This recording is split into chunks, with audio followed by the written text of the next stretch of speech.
in this first example, we'll look at things from an algebraic point of view. So if we're given the equation for f and the equation for g, we can do some computations, like f minus g of 2.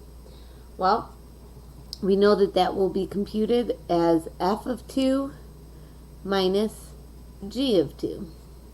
So f of 2, if I replace x with 2, that'll be 2 times 2 plus 1, whatever that is. And then g of 2, g is x squared, so that'll be 2 squared. So this is 2 times 2 plus 1, that's 5. 2 squared is 4.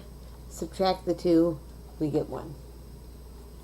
If we did f minus g of x, now you could just do f of x minus g of x. And f of x is 2x plus 1 minus g of x is x squared. Notice if I had more than one term, I should probably put it in parentheses since I'm subtracting the whole thing off. And there you have it. Here's the formula for f of x minus g of x. If you wanted to be really good, you might rearrange it so that the x squared term is first. So negative x squared plus 2x plus 1. Now what if we wanted to do f composed with g of x? I like to rewrite that as f of g of x. And then I like to start from the inside and work my way out.